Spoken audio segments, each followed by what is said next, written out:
నమస్కారం. ఐఫై TV news కి స్వాగతం. నా పేరు విజయలక్ష్మి. ముందుగా ముఖ్యాంశాలు. నిరుద్యోగుల సమస్యలను పరిష్కరించాలి. కలెక్టరేట్ ఎదుట డివైఎఫ్ఐ నాయకులు ధర్నా. పార్లమెంటు సమావేశాల్లో ఎస్సీ రిజర్వేషన్ వర్గీకరణకు చట్టబద్ధత కల్పించాలి.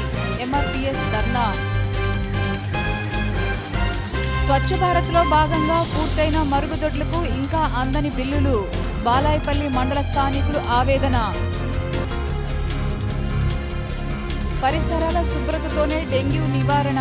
విషజ్వర బాధితురాలని పరామర్శించిన నగర మేయర్. 151వ జీవోను వెంటనే అమలుపరచాలి. కలెక్టరేట్ వద్ద చంద్రన్న సంచారక ఎంప్లాయీస్ యూనియన్ ఆందోళన. నెల్లూరులోని 12వ డివిజన్ అభివృద్ధికి శంకుస్థాపన చేసిన ఆనం రంగమయ్యరెడ్డి.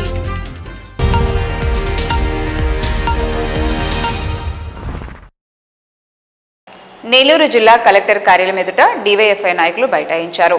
ఈ సందర్భంగా వారు మాట్లాడుతూ నిరుద్యోగులకు స్థానిక పరిశ్రమలో ఉద్యోగ అవకాశాలు కల్పించాలని, నిరుద్యోగ వృద్ధి కల్పించాలని నినాదాలు చేశారు.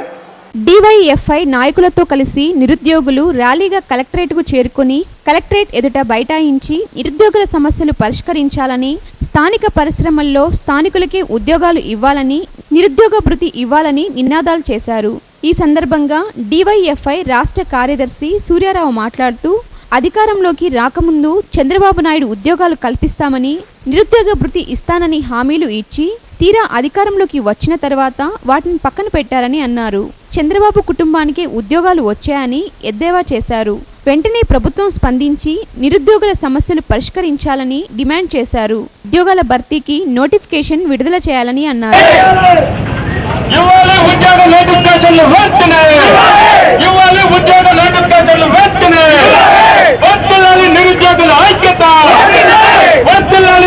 రాష్ట్రంలో 1,42,000 పోస్టులు ఖాళీగా ఉన్నాయి. కానీ పోస్టుల్ని రాష్ట్ర ప్రభుత్వం భర్తీ చేయట్లేదు. ఈ అధికారంలోకి వస్తే ఇంటికి ఒక ఉద్యోగం లేదా నిరుద్యోగ వృత్తి అని చెప్పారు.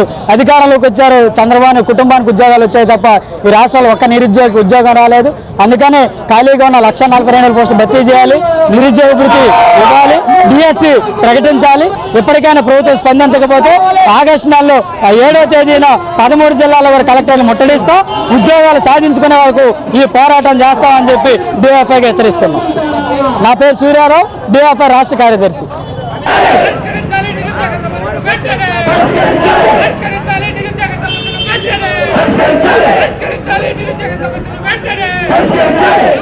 అటు డివైఎఫ్ఐ ఆధ్వర్యంలో నిరుద్యోగుల నిరసనకు జాయింట్ కలెక్టర్ ఇంతియాజ్ స్పందించారు. ప్రభుత్వ పరిధిలో ఉన్న బ్యాక్లాగ్ పోస్టులు, డిఎస్సి పోస్టులు స్థానిక పరిశ్రమల్లో జాబ్ మేళాతో ఉద్యోగాలు భర్తీ చేస్తామని తెలిపారు. దీనిపై ఉన్నతాధికారులతో చర్చించి త్వరలోనే సమస్యకు పరిష్కారం చూపుతామన్నారు. దీంతో నిరుద్యోగులు తమ ఆందోళన విరమించారు. కొన్ని లోకల్ గా కలెక్టర్ గారి పరిధిలో ఉన్నాయి బ్యాక్లాగ్ పోస్టులు ఫిల్లింగ్ అప్పుడు ఇవన్నీ కూడా వీటన్నిటిని ఖచ్చితంగా డిఎస్సి అండ్ బ్యాక్లాగ్ పోస్టుల్లో ఏదైతే మనకు పోస్టులు ఉన్నాయో అవన్నీ కూడా త్వరలోనే భర్తీ చేస్తాము. అలాగే స్థానిక పరిశ్రమల్లో ప్రతి నెల మనకు జాబ్ మేళాస్ పెట్టి ఫిల్అప్ చేస్తున్నాము. బట్ ఎనీహౌ కొన్ని డిమాండ్స్ ని డివైఎఫ్ఐ వాళ్ళు చెప్పారు. వాటి ప్రకారం ఖచ్చితంగా కలెక్టర్ గారి దృష్టికి తీసుకెళ్లి దీని మీద యాక్షన్ తీసుకోవాలో తీసుకుంటాము. ప్రస్తుతం జరుగుతున్న ఈ పార్లమెంటు సమావేశాల్లోనే ఎస్సీ రిజర్వేషన్ల వర్గీకరణకు చట్టబద్ధత కల్పించాలని ఎంఆర్పీఎస్ నాయకులు కలెక్టరేట్ కార్యాలయం ఎదుట రిలే నిరాహార దీక్షలు చేపట్టారు. ఈ సందర్భంగా నెల్లూరు జిల్లా ఎంఆర్పీఎస్ అధ్యక్షులు మందా పెంచలయ్య మాదిగ మాట్లాడుతూ జాతీయ ఎంఆర్పీఎస్ వ్యవస్థాపకులు మాదా కృష్ణమాదిగ ఆంధ్రప్రదేశ్ రాష్ట్ర కమిటీ పిలుపు మేరకు రాష్ట్రంలోని అన్ని మండల జిల్లా స్థాయి కలెక్టరేట్ల వద్ద రిలే నిరాహార దీక్ష చేపట్టామని అన్నారు.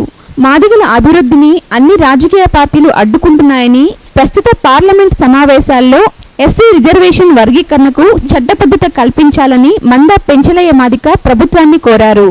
ఎస్సీ రిజర్వేషన్ల వర్గీకరణకు జరుగుతున్నటువంటి వర్షాకాల పార్లమెంట్ సమావేశాల్లో చట్టబద్ధత కల్పించాలని డిమాండ్ చేస్తూ ఎంఆర్పీఎస్ జాతీయ వ్యవస్థాపకులు గౌరవశ్రీ మందకృష్ణ మాదిగ గారి యొక్క ఆదేశాల మేరకు, అదేవిధంగా ఆంధ్రప్రదేశ్ రాష్ట్ర కమిటీ పిలుపు మేరకు నేటికి రిలే నిరాహార దీక్షలు 2 తెలుగు రాష్ట్రాల్లోనూ జిల్లాలో ఉంటున్న వివిధ మండల కలెక్టరేట్ల ముందు ఇవాళ 12వ రోజు కొనసాగుతుందని తెలియజేస్తా ఉన్నాం. ఈ రాష్ట్ర ప్రభుత్వం తెలుగుదేశం పార్టీ ఏదైతే మాదిగలకు హామీ ఇచ్చిందో అవన్నీ కూడా ఖచ్చితంగా అసెంబ్లీ తీర్మానం చేసి వెంటనే పార్లమెంటుకి ముఖ్యమంత్రి అఖిలపక్షాన ఢిల్లీకి తీసుకెళ్లాలి. మరి పార్లమెంట్లో బిల్లు పెట్టే విధంగా చొరవ తీసుకోవాలి రాష్ట్ర ప్రభుత్వం డిమాండ్ చేస్తా ఉన్నాం. మరి నోరు మెలపకుండా ఉండడం అనేది సరైనటువంటి పద్ధతి కాదు. ఇప్పటికైనా వెంటనే పార్లమెంట్లో ఈ యొక్క వర్గీకరణ బిల్లును ప్రవేశపెట్టి మరి మాదిగలకు న్యాయం చేయాలని చెప్పని భారతీయ జనతా పార్టీని విజ్ఞప్తి చేస్తా ఉన్నాం. ఈ కార్యక్రమంలో ఎంఆర్పీఎస్ నేతలు, కార్యకర్తలు తదితరులు పాల్గొన్నారు. స్వచ్ఛ భారత్లో భాగంగా పూర్తయిన మరుగుదొడ్లకు ఇంకా బిల్లులు ఇవ్వలేదని బాలాయపల్లి మండల స్థానికులు ఆవేదన వ్యక్తం చేశారు. బాలాయపల్లి మండలం పోకలవారిపల్లె గ్రామంలో ఆర్థిక పరిస్థితుల వలన కొందరు వ్యక్తిగత మరుగుదొడ్లు నిర్మించుకోలేకపోయారు. ఎండీఓ అనుమతితో ఆ గ్రామానికి చెందిన దాసరి చినవీరయ్య బాధ్యతను తీసుకొని 9 మరుగుదొడ్ల నిర్మాణం పూర్తి చేశారు.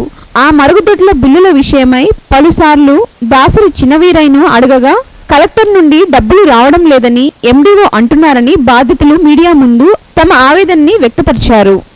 తీసుకుంది 14, నేను కట్టింది ఇప్పుడు 9 కంప్లీట్ చేశాను. ఒక 2 రన్నింగ్లో ఉన్నాయి సార్. ఒక సుమారు ₹1,00,000 ఖర్చు అయింది సార్. ఎమ్మెల్యే మండల ఎస్ఎస్ పర్సన్ అన్నాడు, అతను పంపిస్తాడు. అతన్ని చూసుకుని పోయి ఎండీ గారు వస్తారని చెప్తారు సార్. నాకన్నా ఎన్నికలు కట్టిన వాళ్ళకు మా ఊళ్ళో 5-6 మందికి వచ్చాయి సార్. ఆ ఇన్కంప్లీట్గా ఉన్నాయి, అయినా వచ్చినాయి వాళ్ళకి ఫుల్ అమౌంట్ వచ్చిందంట. ఎండీ గారిని అంటే ఎన్నిక నువ్వు దానికి నాకు ఫోన్ చేస్తావు, ఇక్కడ ఎప్పుడో ఫోన్ చేసి నాకు నువ్వు ఫుల్ చూపు తీసుకో అని అన్నారు. నెల్లూరు జిల్లా కలెక్టర్ కార్యాలయం వద్ద చంద్రన్న సంచారక్ యూనియన్ వారు ధర్నా చేపట్టారు. ఈ సందర్భంగా వారు మాట్లాడుతూ 151వ జీవోను వెంటనే అమలుపరచాలని కోరారు.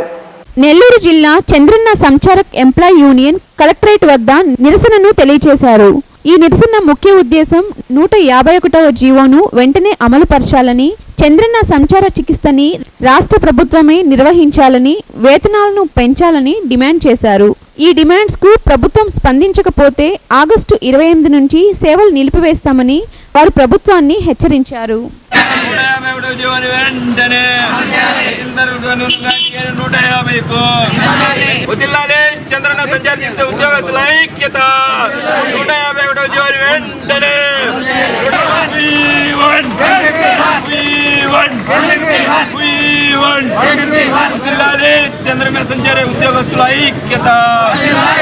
ఈరోజు మేము 151వ జీవో గురించి ఈ నెల 7వ తారీఖున వివిధ రూపాలలో నిరసనలు తెలియజేశాము.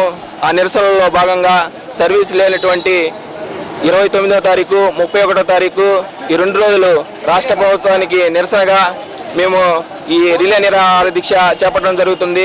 తక్షణం రాష్ట్ర ప్రభుత్వం స్పందించి మా ముఖ్యమైన డిమాండ్లైనటువంటి 151వ జీవోని వెంటనే అమలుపరచాలి. అదేవిధంగా పెరిగిన ధరలకు అనుగుణంగా డిఏని 70 నుంచి 150కి పెంచాలి. చంద్రన్న సంచార చికిత్సని రాష్ట్ర ప్రభుత్వమే నిర్వహించాలి. అదేవిధంగా హైకోర్టు ఏదైతే తీర్పు ఇచ్చిందో ఆ తీర్పుకు అనుగుణంగా రాష్ట్ర ప్రభుత్వం తక్షణం ప్రైవేట్ యాజమాన్యం తొలగించి రాష్ట్ర ప్రభుత్వమే చంద్రన్న సంచార చికిత్సని నిర్వహించాలి. ఇది మేము ముఖ్యంగా కోరుతున్నాము. అయితే ఆగస్టు 28వ తారీఖు పైన మేము ఈ సేవలను నిలిపివేసేదానికి కూడా వెనకాడమని గవర్నమెంట్ కి హెచ్చరిక జారీ చేస్తున్నామని. దోమలతో వ్యాపించే డెంగ్యూ వ్యాధి ప్రాణాంతకమైందని, పరిసరాల శుభ్రతతోనే అది పూర్తి స్థాయిలో నివారించవచ్చని నెల్లూరు నగర మేయర్ అబ్దుల్ అజీజ్ పేర్కొన్నారు. దోమలతో వ్యాప్తి చెందే వ్యాధులలో డెంగ్యూ ప్రాణాంతకమైనదని, పరిసరాల పరిశుభ్రతతోనే ఆ వ్యాధిని పూర్తి స్థాయిలో నివారించవచ్చని నగర మేయర్ అబ్దుల్ అజీజ్ పేర్కొన్నారు. స్థానిక 19వ డివిజన్ బ్యాంకు కాలనీలో విషజ్వరానికి గురైన లత అనే మహిళను మేయర్ సోమవారం ఆమె నివాసంలో పరామర్శించారు. ఈ సందర్భంగా ఆయన మాట్లాడుతూ, బాధితురాలు తన స్వగ్రామం ముత్తుకూరులో విషజ్వర దోమకాటుకు గురైన తర్వాత నగరానికి రావడం జరిగిందన్నారు. అనంతరం అస్వస్థకు గురై నగరంలో వైద్య పరీక్షలు నిర్వహించగా విషజ్వరం అని వైద్యులు నిర్ధారించారని, అయితే ఆందోళనకు గురైన కుటుంబ సభ్యులు లతకు ప్రాణాంతక డెంగ్యూ వ్యాధి సోకిందన్న అపోహకు గురై తనకు సమాచారం ఇచ్చారని మేయర్ తెలిపారు. ప్రజలకు సోకే వివిధ రకాల జ్వరాలను డెంగ్యూ వ్యాధి అని ఆందోళన చెందవద్దని, జ్వర లక్షణాలున్న బాధితులు వెంటనే వైద్య పరీక్షలు చేయించుకొని వ్యాధిని నిర్ధారించుకోవాలని మేయర్ సూచించారు. ఈ కార్యక్రమంలో టీడీపీ జిల్లా నిర్వాహక కార్యదర్శి నన్నే సాహెబ్, కార్పొరేటర్లు పిట్టి సత్యనాగేశ్వరరావు, మేకల రామ్మూర్తి, మన్నెం పెంచలయ్య నాయుడు, నాయకులు శంషుద్దీన్, మౌలానా, జహీర్, నెల్లూరు మురళి, శానిటరీ అధికారి శివనాగేశ్వరరావు సిబ్బంది పాల్గొన్నారు. నిర్మల శాటిలైట్ నగర్లో సుమారు 30 లక్షల వ్యయంతో నిర్మించనున్న అభివృద్ధి కార్యక్రమాలకు 12వ డివిజన్ కార్పొరేటర్ ఆనం రంగమయ్య రెడ్డి శంకుస్థాపన కార్యక్రమం నిర్వహించారు. 12వ division corporator Anam Rangamayur Reddy Nirmala satellite నగర్లో జరిగిన శంకుస్థాపన కార్యక్రమంలో పాల్గొన్నారు. ఈ సందర్భంగా ఆయన మాట్లాడుతూ నిర్మలా శాటిలైట్ నగర్లో సుమారు 30 లక్షలు ఖర్చు పెట్టి అభివృద్ధి కార్యక్రమాలు చేపడుతున్నామని, రాబోయే రోజుల్లో సుమారు 75 లక్షల వరకు ఖర్చు పెట్టి అన్ని మౌలిక సదుపాయాలు కల్పిస్తామని తెలియజేశారు. ఈ కార్యక్రమంలో ఆయనతో పాటు పార్టీ కార్యకర్తలు, స్థానికులు పాల్గొన్నారు. ఈ వార్తలు ఇంతటితో సమాప్తం. తిరిగి ఐఫై టీవీ న్యూస్లో కలుసుకుందాం. అందరికి సెలవు. నమస్కారం.